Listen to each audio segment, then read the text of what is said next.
This shape looks familiar? Yes. This is a normalized response spectrum, right? Now,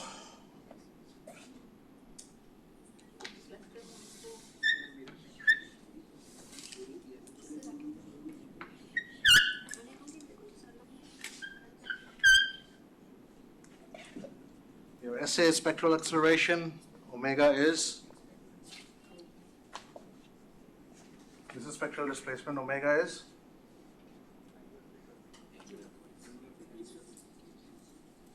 yes, omega is also 2 pi over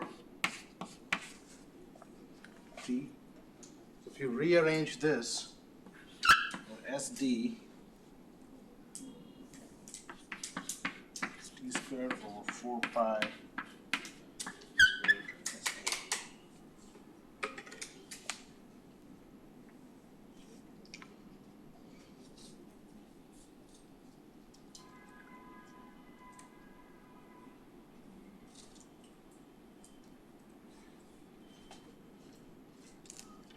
If you want to generalize this, say your SDI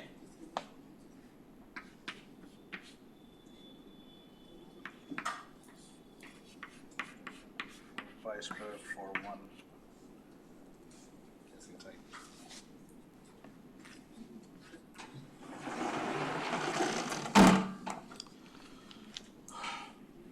Now if you plot something with spectral displacement over time, using that equation, you can plot combination of SDI and TI. So let's say one point will be here, the other point will be here. So this is SD1 T1, SD2 T2, and so on. Your displacement spectra would look like this, and plateau out at some point. And this is for one effective damping, let's say 5%.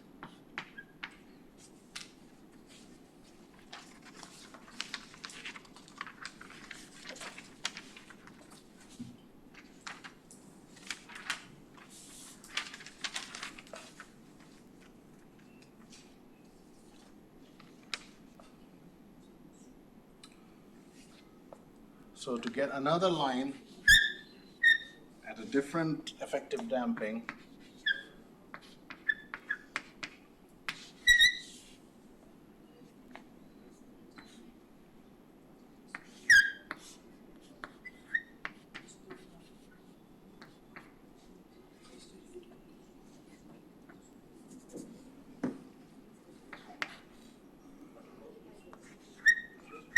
SD at 5%. So this is your SD at 5%. This is your xi, which you want the effective damping, which you want your SD at. 5 is essentially your concretes or any systems damping. And this is how you change from 5% to a different xi, and then you'll have something totally different. So it'll be 10%. Essentially, the way we normalize this is this plateau point is generally always the same. Then you use your delta D as your marker, and then whatever your damping is, let's say it's 5%, and this would be your TE. And you can create a series of these displacement ratio. There will be one graph each for different soil type, different acceleration levels, and what else? That's it. Soil type and acceleration levels. So it could be a 0.35 acceleration, 0.35 G acceleration, soil type B, and so on.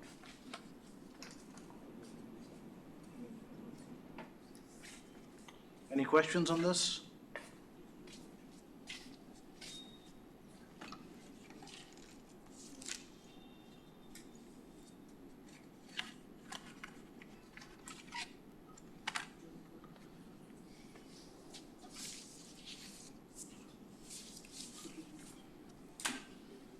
So now let's go through the steps of DDBD, right?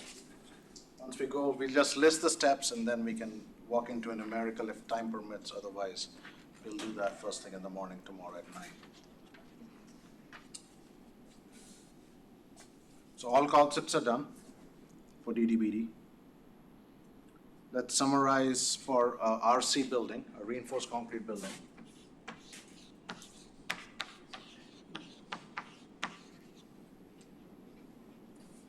The first thing we have to decide is a performance objective. And that is based in terms of displacements. So you have to decide what theta D you're trying to design for. And it could be 1%, 2%, 3%, let's say 2%. But we cannot just say it's 2%. We have to come up with a hazard level. Your hazard level could be your MCE.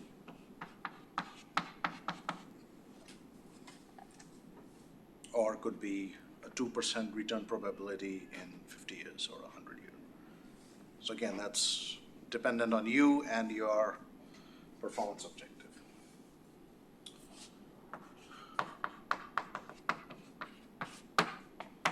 Step 1A. The first step you should do is prepare displacement spectra or try to find it in literature.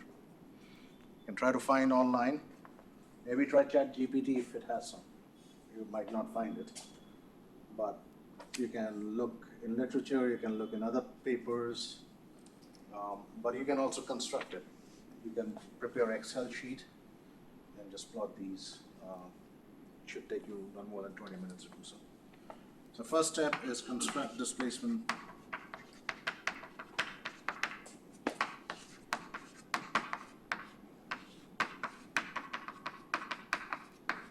And this displacement spectra will be dependent on what site your building is in, that you'll define here, and what level your hazard also will go on. So it could be soil type, and let's say 0.405G or 0.5G and so on, whatever your hazard level is. Next step, 1B.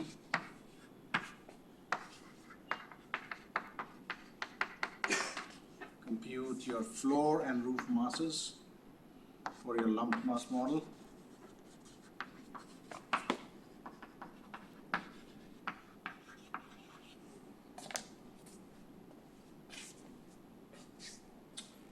Right?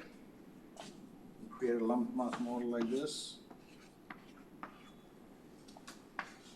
And while you're at it, you can identify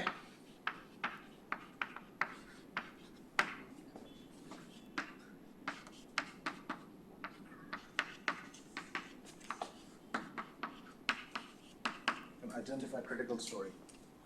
And the critical story is the tallest or the ground story, depending on whatever your height is.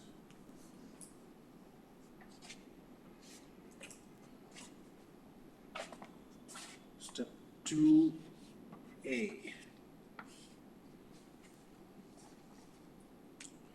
You need to find the displacements, right? Deltas. So you need to assume or define a shape profile.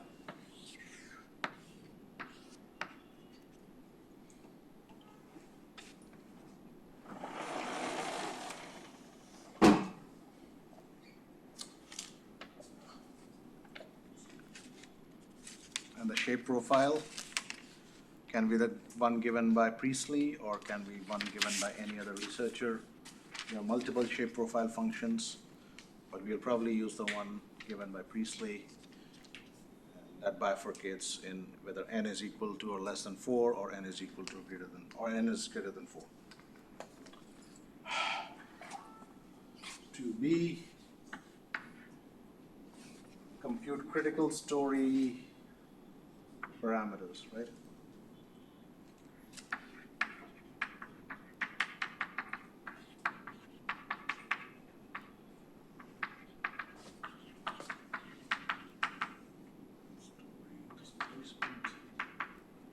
This is delta C.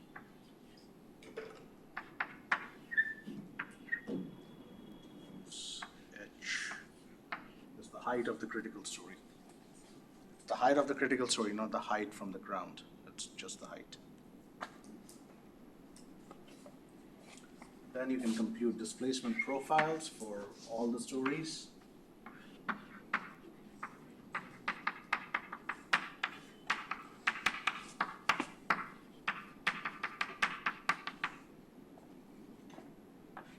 Delta I,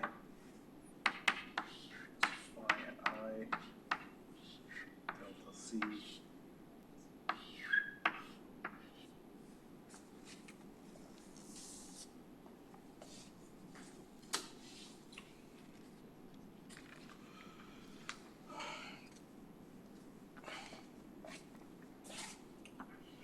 Next, what should we do?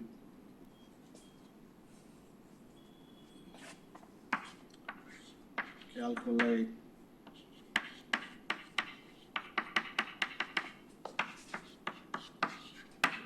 equivalent single degree of freedom system parameters,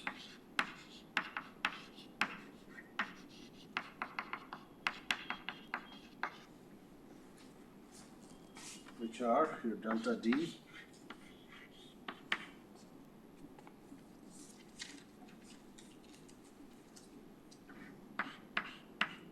ME, and HE. This step particularly looks simple, but this is probably the most time consuming for all, because it requires you to do summation and everything in an Excel or some kind of a math software or by hand. But this is what the initial few steps look like, right?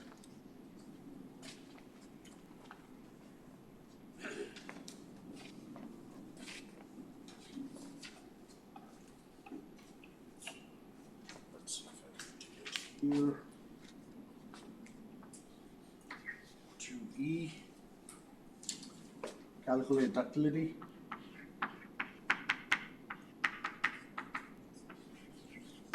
Mu is delta D over delta Y. Right? Delta Y, delta D, you can get it from the previous step. Delta Y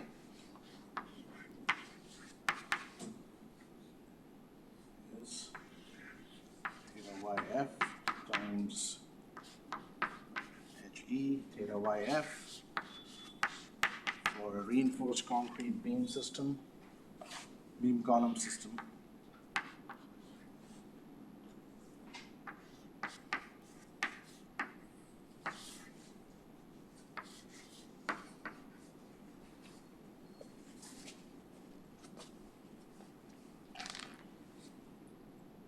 Length of the beam in that direction, height of the beam, yield strain of the steel of the rebar.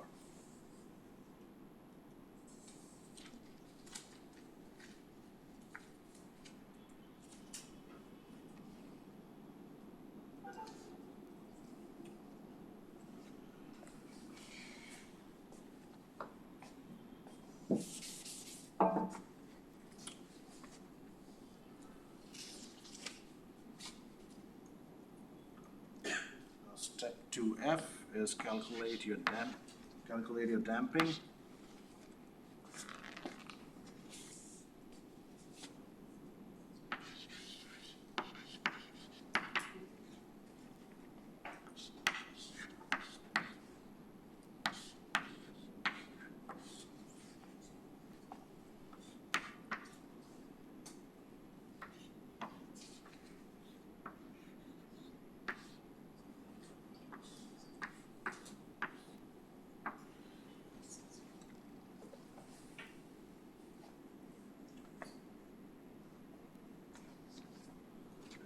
from this, you have equivalent damping, you have your delta D, you calculate or you find out time period from displacement spectra.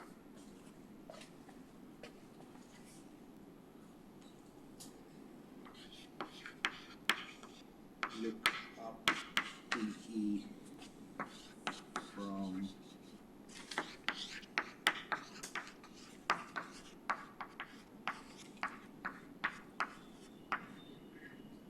displacement spectra.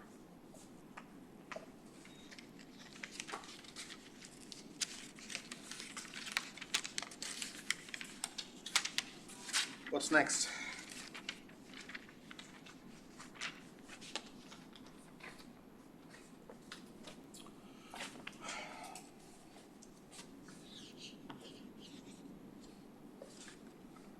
Let's compute base shear. But first you need equivalent stiffness. You have all the parameters for your S-stuff.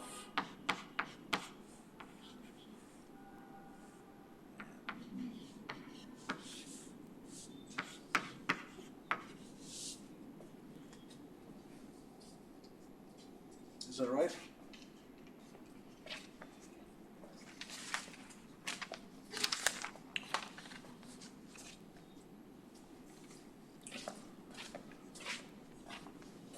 Force is stiffness times displacement. That's your base shear. Next step would be to distribute this base shear along the story height, right?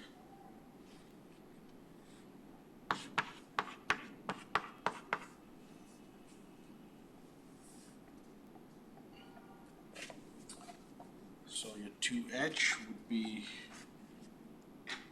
N less than or greater than 10 Fi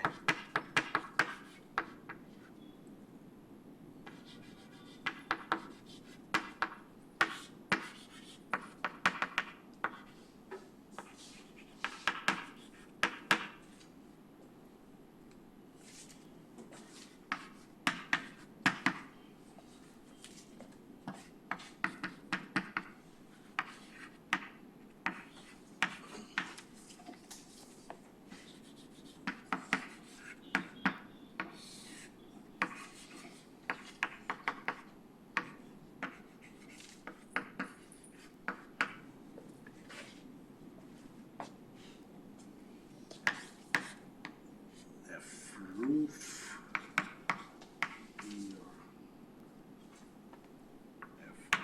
Fi roof plus 10% of VB that we did not use.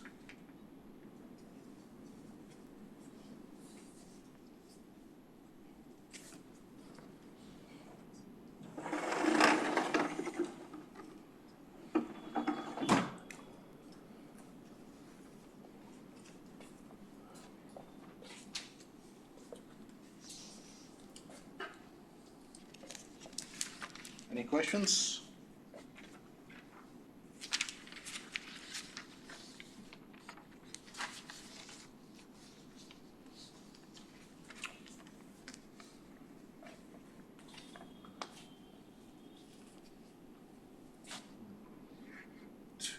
I let's consider the load combination.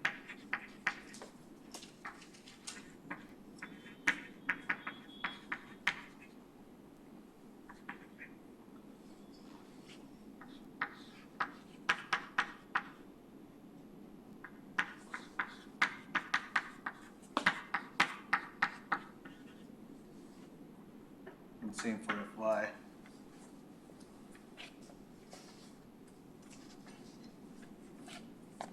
And then design the building, or design the elements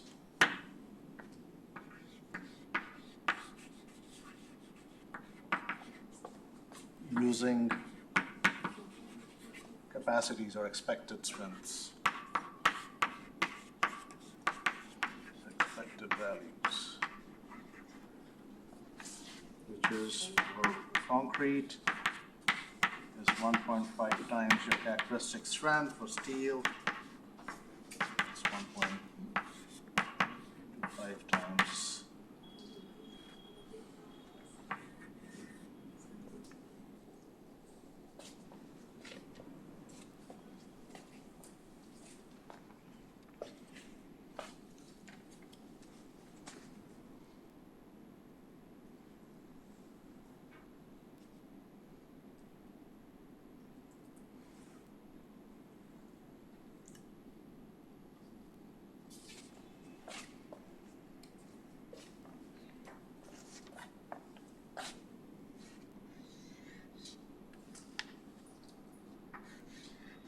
Last step, once you've designed the building, you have to evaluate the performance.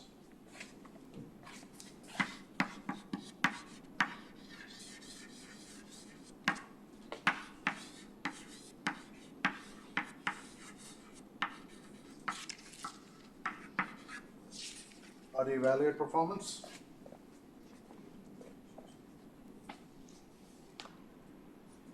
Using some technique. So you can do a pushover analysis. You can do a nonlinear time history. Again, those are all computer-based.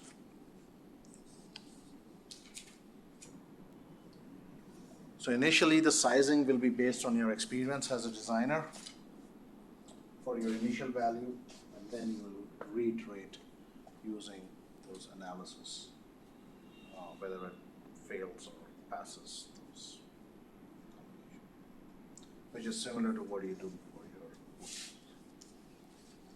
Essentially, what you're doing is taking displacement as a criteria. From that displacement, what force is generated in the system. Your stiffness, the system is stiff. So if you give it a displacement, there will be a force that is corresponding to it. You're taking that force, and the force cannot be just up in the air. It has to go in the system somewhere, and you have to bring it down to the foundation. That force is then manifests itself as base shear.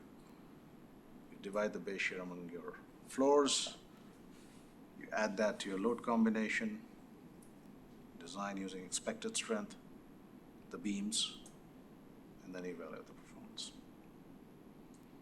So a question is, what do you do with the columns?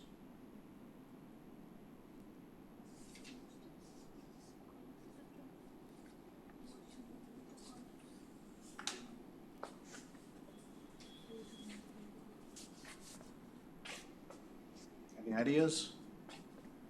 In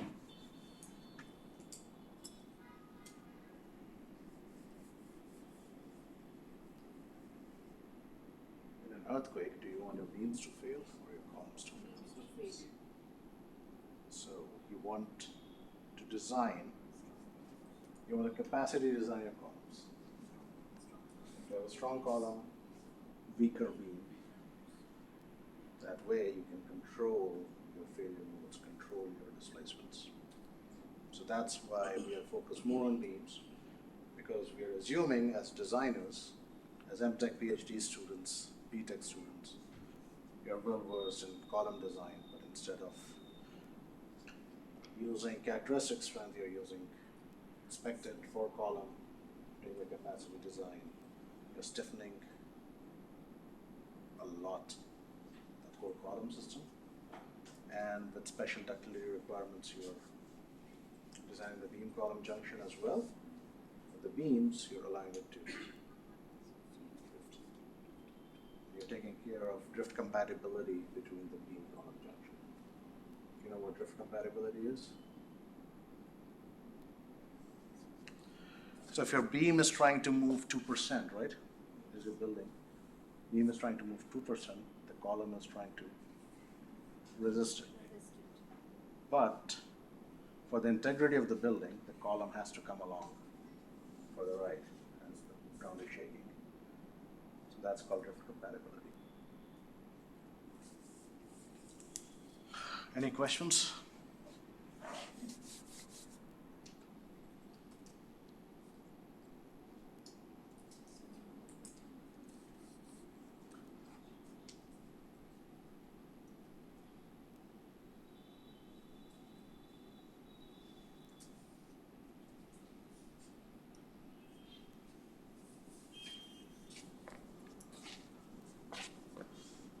we can do an interactive session and discuss, I'm here, or we can go into a numerical, but the numerical will take a bit of time. So I don't know, for the sake of time, maybe we can go into the numerical example in the morning, tomorrow? Yes. Do that? And what do you want to do now for a little bit of time that is left? You want